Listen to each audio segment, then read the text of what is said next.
Hi everybody, my name is Jeremiah and welcome to my channel. Today we're going to talk about the steps in buying a house for the first time or buying your first house. So let's get into it. So the steps in buying a house, it's three simple steps.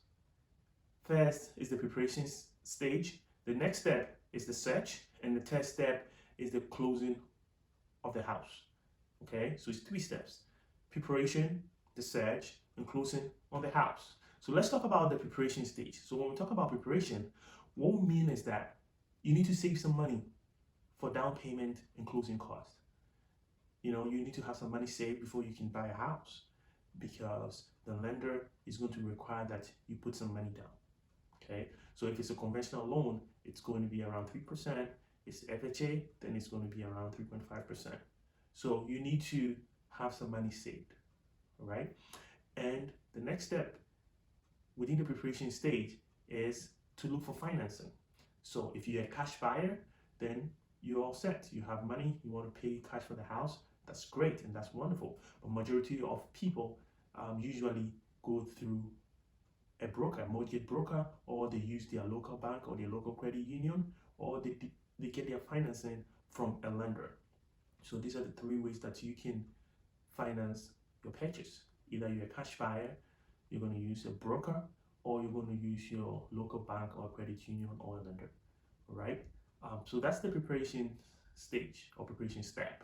The next step is the search. So after you've been pre-approved by a mortgage broker or a local bank, or now you're a cash buyer, then now we can go ahead and search for that dream house that we're looking for.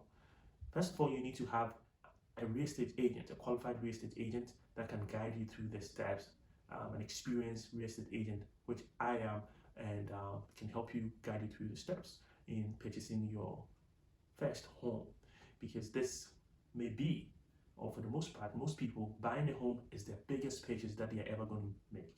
So you want to make sure you have an experienced person who's going to guide you through your biggest purchase. And also buying a house can be a little cumbersome, can be a little tiring. So you need somebody who can help you through this emotional roller coaster and calm your nerves down and make sure that everything is going to be fine.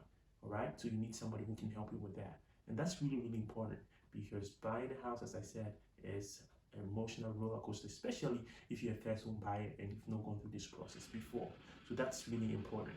So after you've done your search and with your real estate agent and you found that dream home that you're looking for, now you have to put in an offer for the property.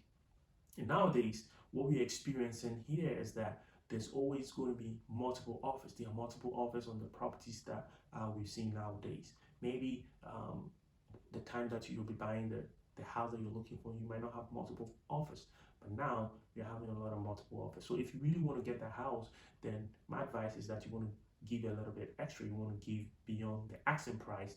You want to offer beyond the asking price so that you stand a chance of getting this property. So because what's happening is that when a seller lists their property, let's say they list their property on Wednesday or on Tuesday, by the weekend when the real estate agent is going to do the open houses, they already have multiple offers, and by Monday or Tuesday when the offers are due, they have multiple offers. So you want to make sure that you're giving your best offer, you're putting your best foot forward to give you a chance to get this property, because it's kind of like a bid. It is a bid, and usually the sellers go with the highest bidder.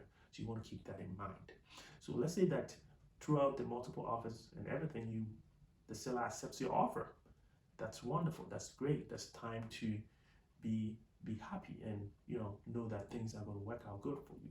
But after that, the offer is accepted. Now you have to do home inspection. You have to inspect the property, especially when you're dealing with the lender. You want to make sure the house is inspected. Some people can offer to waive inspection, but I'll advise that you do the inspection, because the inspection is really important, especially if there are structural problems with the property. You're going to find it difficult to get financing. So you want to do inspection, and also you want to use an experienced inspector to help you with this process. And as an agent, I can give you a list of qualified inspectors or experienced inspectors that can help you with this process. So after the inspection is done, we move to the next step, of our home buying process, which is closing on your house. So the next step in closing your house is signing the purchase and sales agreement. So after the purchase and sales agreement have been signed, now the funding has to be released either from your mortgage commitment, or if you're a cash buyer, now you can send in the check to the seller. So the next step is closing on your house. After the inspection is done, the next step is to close on your house. Okay, so at this stage you're going to sign the purchase and sales agreement, and after that is signed, the funding for the whole purchase has to be released either from a mortgage commitment, that's the pre-approval that you got from your broker, or if you're a cash buyer, now you can send in your check to the seller. You also will need home insurance for your property, and after that we are getting closer to closing on this house. So getting to the closing date, you will have to do the final walkthrough in your new house, and you want to make sure that everything that you told the seller to fix, when you were doing the inspection, you found something that you think the seller should fix, and you guys came to an agreement that it needs to be done before closing of the property. So you want to make sure that all these things that you wanted the seller to fix, that you guys came to an agreement with, has been done. So that's the purpose of the final walkthrough.